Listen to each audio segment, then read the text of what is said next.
नमस्कार, म पण्डित ज्योतिष सपङ्गाना सदा चाहिँ आज पनि यस श्रीमद् भागवत महापुराणको द्वितीय स्कन्धको 9औं अध्याय लिएर उपस्थित भइसकेको छु। भगवानको लीलाहरूको वर्णन गरिँदैछ, भगवानको चरित्र चित्रणहरू हुँदैछ। सुखदेवजीले राजा परीक्षितलाई विभिन्न घटनाहरू सुनाउँदै हुनुहुन्छ। अब यसै क्रममा सुखदेवजी राजा परीक्षितलाई सुनाउँदै हुनुहुन्छ। अब के भन्नुहुन्छ सुनौ सुखदेवजीको मुखारबिन्दबाट। हे महाराज परीक्षित, जसरी सपनामा देखिने देहादि पदार्थसित सपना देख्ने व्यक्तिको कुनै सम्बन्ध हुँदैन, त्यसै गरी अनुभव स्वरूप आत्माको पनि देहादि गरिएका दृश्य पदार्थसित कुनै सम्बन्ध छैन। केवल भगवानको मायाले गर्दा सम्बन्ध भए जस्तो देखिएको हो। बहुरूपिणी मायाको साथमा क्रीडा गरिरहेको हुनाले आत्माको पनि अनेक रूप भएको जस्तो भान परेको हो र मायाको गुणमा रमाउन थालेपछि देह गेह आदि समस्त पदार्थलाई त्यसले म हुँ, मेरो हुँ भन्न लाग्दछ। तर जब आत्मा रूप परमात्मा गुणलाई क्षुब्ध गर्ने काल मायाद्वारा उत्पन्न भएको मोह यी दुवैदेखि परको आफ्नो अनन्त स्वरूपमा मोहरहित भएर विहार गर्न थाल्दछन्, अर्थात् आत्माराम हुन्छ, तब त म मेरो भन्ने भावलाई त्यागी पूर्ण उदासीन भई गुणातीत हुनुपर्दछ। सृष्टिको आदिमा ब्रह्माको निष्कपट तपस्याले प्रसन्न भएर भगवानले आफ्नो ज्ञानमय रूपको दर्शन गराएर उनलाई परम सत्य परमार्थ वस्तुको जुन उपदेश दिनुभएको थियो त्यो आत्मतत्वको ज्ञानको निमित्त जीवले जान्नु नितान्त आवश्यक छ। उहाँले दिनुभएको 23 उपदेश म तिमीलाई सुनाउँदछु।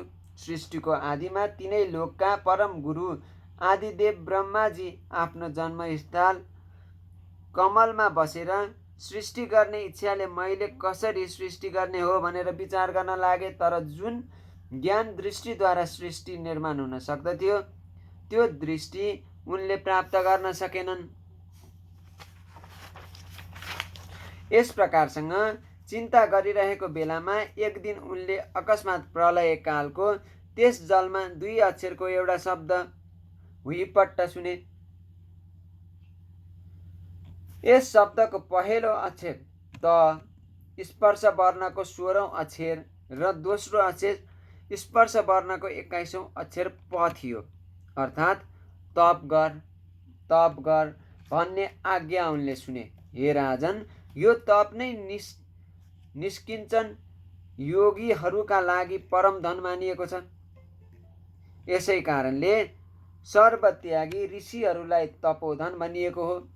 यो सुन्नासाथ ब्रह्माजीले त्यो शब्दको उच्चारण गर्नेलाई हेर्नको निम्ति चारैतिर दृष्टि दौडाए, तर आफू सिवाय अरू कसैलाई त्यहाँ देखेनन् र आखिरमा हार खाएर मलाई तप गर्ने आज्ञा भएको हो, यही नै मेरो हितको साधन हो भन्ने विचारले आफ्नो कमलमा बसेर तपस्यापट्टि मन लगाए, अर्थात् तपस्या गर्न थाले। कहिले पनि निष्फल नहुने ज्ञान भएका तपस्वीहरू मध्येका सर्वश्रेष्ठ ब्रह्माजीले 1000 दिव्य वर्षसम्म प्राण, मन, कर्मेन्द्रिय तथा ज्ञानेन्द्रियलाई आफ्नो वशमा राखी एकाग्र चित्तले तपस्या गरे र यही तपस्याले गर्दा सम्पूर्ण लोकलाई प्रकाशित गर्नमा समर्थ भए। यस तपस्याले प्रसन्न भएर भगवानले उनलाई आफ्नो परमधाम वैकुण्ठ लोक देखाउनुभयो। यो लोक सबभन्दा पर छ। यसभन्दा पर अर्को कुनै पनि लोक छैन। यस लोकमा कुनै प्रकारको क्लेश, मोह र भय रहँदैन। एकचोटि यसको दर्शन गर्ने सौभाग्य पाएका देवताहरू बारम्बार यसको स्तुति गर्दछन्। यहाँ रजगुण, तपगुण र यी दुवै मिसिएको सत्वगुण पनि छैन। यहाँ कालको पराक्रम अर्थात् जन्म मृत्यु देखिँदैन। माया समेत यहाँ रहन पाउँदैन भने लोभ आदि गरिएका त्यस्ता बालबच्चाको त कुरै छैन।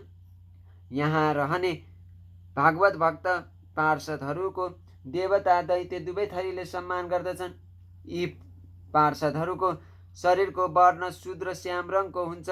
सततल कमल समानका आँखा हुन्छन् र शरीरमा पीताम्बर पहिरेका हुन्छन्। यिनीहरूको कान्ति मनलाई आकर्षित गर्ने र प्रत्येक अङ्ग अतिशय कोमल हुन्छन्। सबैका 4-4 हात हुन्छन्। एक त आफै अति तेजस्वी हुन्छन्, त्यसमाथि मणि जडिएका सुनका झलझल परेका आभूषण धारण गरेका हुन्छन्। यिनीहरूको प्रभा मुगा वैदुर्यमणि र कमल नाल जत्तिकै निर्मल हुन्छ। यिनीहरूको कानमा कुण्डल, माथमा मुकुट र घाँटीमा मोतीका माला शोभायमान भइरहन्छन्। जसरी आकाश बिजुली सहितको बादलले आच्छादित हुँदा शोभित हुन्छ, त्यसै गरी यो वैकुण्ठ लोक चारैतिरबाट मनलाई लट्ठ पार्ने किसिमका कामिनीहरूको कान्तिले युक्त भएको महात्माहरूको दिव्य तेजोमय विमानको पङ्क्तिले व्याप्त भएकोले सुशोभित भइराखेको हुन्छ। यस्तो वैकुण्ठ लोकमा लक्ष्मी सुन्दर रूप धारण गरी आफ्ना थरीथरीका विभूतिद्वारा अनेक प्रकारले भगवानको चरण कमलको सेवा गरिरहन्छन् र कहिलेकाहीँ जब उनी झुल्नामा बसेर आफ्ना प्रियतम भगवानका लीलाहरू गाउन थाल्दछन्, त्यस बखतमा भमराहरू पनि उनको सौन्दर्यले लट्ठ परेर उसको गुण गाउन थाल्दछन्। यस वैकुण्ठ लोकमा पुगेपछि ब्रह्माले त्यहाँ समस्त भक्तका स्वामी, लक्ष्मीका पति, यज्ञपति एवं विश्वपति भगवानलाई विराजमान भइराख्नु भएको देखे। सुनन्द, नन्द, प्रबल र अहर्न आदि गरिएका मुख्य पार्षदहरू उहाँको सेवामा लागिराखेका छन्। भगवानको मुखको आकृति हेर्दैमा उहाँ आफ्ना भक्तहरूलाई कृपा गर्न उद्धत हुनुभएको स्पष्ट देखिन्छ। यस प्रकारले उहाँ अति हँसिलो मुख, हास्य र राता राता आँखाले सुशोभित हुनुहुन्छ। शिरमा मुकुट, कानमा कुण्डल र अङ्गमा पीताम्बर झल्किराखेको हुन्छ। वक्ष स्थलमा सुनौला धर्सोको रूपमा लक्ष्मीजी विराजमान छिन् र उहाँका 4 बाहुली छन्। उहाँ जगदीश्वर एउटा सर्वोत्तम महामूल्यवान सिंहासनमा विराजमान हुनुहुन्छ। पुरुष, प्रकृति, महतत्व, अहङ्कार यी 4 शक्ति र 10 इन्द्रिय, 11औं मन र आकाश आदि 5 शक्ति जम्मा यी 25 शक्ति मूर्तिमान भएर उहाँको सेवामा लागिरहेका हुन्छन्। समग्र ऐश्वर्य, धर्म, कीर्ति, श्री ज्ञान र वैराग्य यी 6 नित्य सिद्ध स्वरूपभूत शक्तिहरूले उहाँ सदा सर्वदा युक्त रहनुहुन्छ। उहाँमा सिवाय अरू कोही पनि यी शक्तिहरू नित्य रूपले निवास गर्दैनन्। यी सर्वेश्वर प्रभु आफ्नो नित्यानन्दमय स्वरूपमा नै मग्न रहनुहुन्छ। उहाँको दर्शन गर्दैमा ब्रह्माजीको हृदय आनन्दले भरिपूर्ण हुँदो भयो। शरीरभरि आनन्दले गर्दा रोमाञ्च हुन गयो तथा आँखामा आनन्दका आँसु भरिए। सृष्टिको रचना गर्ने ब्रह्माजीले भगवानको चरण कमलमा टाउको निहुराएर प्रणाम गर्नुभयो। भगवानका यी चरण कमल भागवत धर्मको पालन गर्नाले अथवा निवृत्त मार्गले मात्र भेटिन हुन्छन्। यसपछि भगवानले अति प्रसन्न भएर आफ्नो नजिक उभिरहेका भिन्न भिन्न प्रकारका प्रजालाई सृष्टि गर्नका निम्ति आज्ञा मात्र तयार भइराख्नुभयो। प्रेम र दर्शनको आनन्दमा मग्न भइराखेका आफ्ना प्यारा भक्त ब्रह्माको हात समातेर मनमा दङ्ग परी अलिअलि मुसु मुसु हाँस्दै मधुरो स्वरमा भन्नुभयो, हे ब्रह्माजी, तिम्रो हृदयमा जस्तै वेदको ज्ञान विद्यमान छ। सृष्टि गर्ने इच्छाले धेरै कालसम्म तपस्या गरेर मलाई राम्रोसँग सन्तुष्ट गरेका छौ। मनमा कपट राखेर योग साधन गर्नेहरूले कदापि मलाई प्रसन्न गराउन सक्दैनन्। तिम्रो कल्याण होस्। अब आफूलाई जुन कुराको अभिलाषा छ त्यो वर मागिहाल, किनकि म सब किसिमको वर दिन समर्थ छु। हे ब्रह्माजी, जबसम्म जीवले मेरो दर्शन पाउन्न तबसम्म मात्र त्यसले कल्याण प्राप्तिका निमित्त परिश्रम गर्नुपर्दछ। मलाई नदेख्ने भए तापनि तिमीले त्यो सुनसानको जलमा केवल मेरो बाणी सुनेर नै यस्तो घनघोरको तपस्या गर्यौ। यसै कारण मेरो इच्छाले तिमीलाई मेरो लोकको दर्शन भएको हो। त्यसबेला तिमी सृष्टि रचनाको काम गर्नमा विमूढ भइराखेका हुनाले तिमीलाई तपस्या गर्ने आज्ञा दिएको हुँ। किनकि हे अनन्त, तपस्या मेरो हृदय हो र म स्वयं तपस्याको आत्मा हुँ। तपस्याले नै म संसारको सृष्टि गर्दछु, तपस्याले नै यसको पालन पोषण गर्दछु र कल्पको अन्त्यमा तपस्याले नै यसलाई आफूमा लीन गराउँदछु। दुश्चर तपस्या नै मेरो अखण्ड शक्ति हो। यति सुनिसकेपछि ब्रह्माजी आज्ञा गर्नुहुन्छ, हे भगवान, तपाईँ सम्पूर्ण प्राणीको स्वामी हुनुहुन्छ र सबैको हृदयमा अन्तर्यामी रूपले विराजमान हुनुहुन्छ। मैले के गर्न खोजेको हुँ त्यो कुरा तपाईँले आफ्नो अबोध ज्ञान दृष्टिद्वारा अमोद ज्ञान लगाएर थाहा पाइहाल्नु भएको होला। तथापि हे नाथ, रूप रहित भए तापनि तपाईँको निर्गुण र सगुण दुवै किसिमका रूपको ज्ञान हुने गरी मलाई उपदेश दिने कृपा गरिबक्सनुहोस्। म याचकको यो माग पुरा गरिदिनुहोस्। हे महादेव, तपाईँको सङ्कल्प कुनै तरहले पनि व्यर्थ हुन सक्दैन। जसरी माकुरोले आफ्नो मुखबाट जालो झिकेर त्यसमा क्रीडा गर्दछ र फेरि त्यसलाई आफूमै लीन गरिदिन्छ, त्यसै गरी तपाईँ पनि मायाको आज्ञा लिएर नाना थरीका शक्तिले युक्त भएको यस जगतको उत्पत्ति, स्थिति र लय गर्नको निम्ति स्वयं आफूले ब्रह्मादि गरिएका नाना रूप धारण गरी क्रीडा गर्नुहुन्छ। जुन बुद्धिद्वारा यस कुराको मर्म बुझ्न सकिन्छ, मलाई त्यो निर्मल बुद्धि दिनुहोस्। हे भगवान, तपाईँको उपदेश पाएपछि आलस्य त्यागेर सावधानी साथ तपाईँको आज्ञाको पालन गर्नेछु, अर्थात् सृष्टि गर्ने कामना प्रवृत्त हुनेछु। तर तपाईँको कृपाले सृष्टि रचना गर्ने बेलामा कर्तापनको अभिमानले मलाई मोहित गर्न नपाओस्। हे प्रभु, तपाईँले मेरो हात समातेर मित्रले मित्रको साथ गरे जस्तै व्यवहार गर्नुभएको छ। अतएव अब म प्रजा सृष्टि तपाईँको सेवामा लागिरहनेछु र पहिलेको सृष्टिको गुण कर्म अनुसार सावधानीका साथ उत्तम, मध्यम, अधम श्रेणीमा जीवहरूलाई विभक्त गर्न थाल्नेछु। त्यसबेला आफूलाई जन्म कर्मदेखि स्वतन्त्र सम्झेर ममा उत्कट अभिमान हुन नपाओस्। सम्पूर्ण कुरा सुनिसकेपछि भगवान आज्ञा गर्नुहुन्छ, विज्ञान सहितको मेरो स्वरूपको परम गुह्य ज्ञान तथा रहस्य सहितको भक्ति योग आदि अङ्ग म तिमीलाई उपदेश गर्दछु। मैले भनेको यस ज्ञानलाई सावधान भएर सुन। यस ज्ञानद्वारा मेरो परिणाम, मेरो सत्ता र मेरो जाति, रूप, गुण एवं लीला छन्, ती सबै कुरा मेरै कृपाले ठिक ठिकसँग जान्न सक्दछौ। सृष्टि हुनभन्दा पहिले केवल म नै थिएँ। त्यस बेला त स्थूल जगत थियो, न सूक्ष्म जगत, न यी दुवैको कारण प्रकृति नै थियो। जहाँ यो सृष्टि छैन त्यहाँ पनि केवल म नै रहन्छु। सृष्टिको रूपमा जो बाँकी रहन जान्छ त्यो पनि म नै हुँ।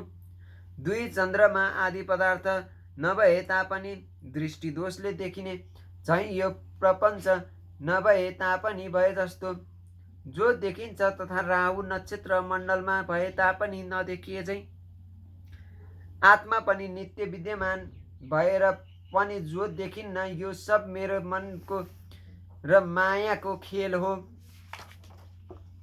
जसरी प्राणीहरूको पञ्चभूत रहित सानो ठुलो शरीरमा आकाश आदि पञ्चमहाभूत प्रविष्ट छन् र छैनन् पनि, त्यसै गरी म पनि सबैमा व्याप्त रहेर पनि पृथक रहन्छु। अर्थात् जसरी पृथ्वी, जल, तेज, वायु, आकाश यी पञ्चमहाभूत स्थूल जगतको कारण हुनाले त्यसमा विद्यमान पनि छन् र जगत सृष्टि हुनुभन्दा अघिदेखि नै वर्तमान रहने हुनाले पृथक पनि छन्, त्यसै गरी भगवान पनि समस्त कारणको कल्याण हुनाको कारणले सबैमा व्याप्त पनि हुनुहुन्छ। अब केही नहुँदाखेरि समेत विद्यमान रहेकाले पृथक पनि हुनुहुन्छ। आत्मतत्त्व जान्ने इच्छा भएको मानिसले केवल यति कुरा जान्न पर्दछ कि भगवान नव्य र व्यक्तित्व रूपले सदा सर्वदा विद्यमान रहनु पर्दछ। जसरी घटको कारण मृत्तिका भएका घट हुन्छ, यस किसिमको ज्ञानलाई अनव्य भन्दछन्। मृत्तिका नभएका घटमा पनि रहँदैन। यस ज्ञानलाई व्यक्तिरेत भन्दछन्। यसै गरी सबैका कारण भगवानको सत्तामा सबैको सत्ता छ एवं उहाँको अभावमा सबैको अभावै हुन्छ। एकाग्र मन लाएर निश्चल समाधिद्वारा यस मतको अनुष्ठान गर, यसले गर्दा तिमीलाई महाकल्प अवान्तर कल्पमा नाना प्रकारको सृष्टि गर्न लाग्दा कदापि म कर्ता हुँ भन्ने मोह हुने छैन। सुखदेवजी आज्ञा गर्नुहुन्छ। लोक पितामह ब्रह्माजीलाई यस प्रकारको उपदेश दिइसकेपछि अजन्मा भगवानले उनले हृदयमा आफ्नो त्यस रूपलाई लुकाइदिनुभयो। यसपछि सर्वभूत स्वरूप ब्रह्माजीले यस प्रकारसँग आफ्नो आँखा अगाडि अन्तर्ध्यान हुनुभएको भगवानलाई हात जोडेर प्रणाम गर्नुभयो र अघिको कल्पमा जस्तो सृष्टि थियो त्यही रूपमा यस जगतको रचना गर्नुभयो।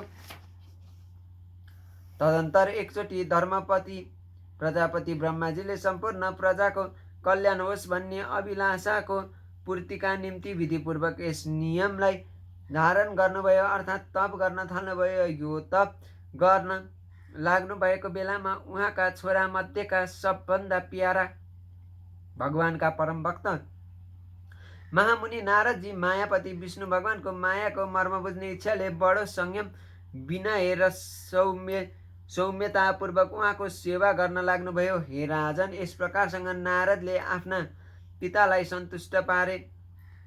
आफ्ना पिता लोक पितामह ब्रह्माजीलाई सन्तुष्ट भएको देख्दा देवर्षि नारदले उहाँसित अहिले तपाईँले मसित जुन कुरा सोध्नुभयो त्यही प्रश्न गरे। यस प्रश्नले ब्रह्माजी झन प्रसन्न हुनुभयो र आफ्ना छोरा नारदलाई भगवानले आफूलाई 4 श्लोकमा संक्षेप रूपले भनेको यो 10 लक्षणले युक्त भएको श्रीमद् भागवत महापुराण सुनाउनुभयो। राजन, जुन बेला परम तेजस्वी मेरा पिता मुनिवर व्यासजी सरस्वतीको तटमा बसेर परमात्माको ध्यानमा मग्न भइराख्नु भएको थियो, त्यस बेला नारदजीले त्यहाँ गएर उहाँलाई यही भागवत सुनाउनुभयो। विराट पुरुषबाट यो जगत कसरी उत्पन्न भयो भन्ने प्रश्न जो तिमीले मसित गर्यौ र अरूहरू पनि जति प्रश्न सोध्यौ ती सबैको उत्तर क्रमशः त्यही भागवत पुराणको रूपमा दिन्छु, सावधान भई सुन भनेर यस श्रीमद् भागवत महापुराणको 9औं अध्यायमा भनिएको छ। अब हामी श्रीमद् भागवतका लीलाहरू आउँदा स्कन्धहरूमा आउँदा अध्यायहरूमा जान्नेछौँ। तबसम्मका लागि बिदा चाहन्छु। जय श्री कृष्ण, जय श्री राधे।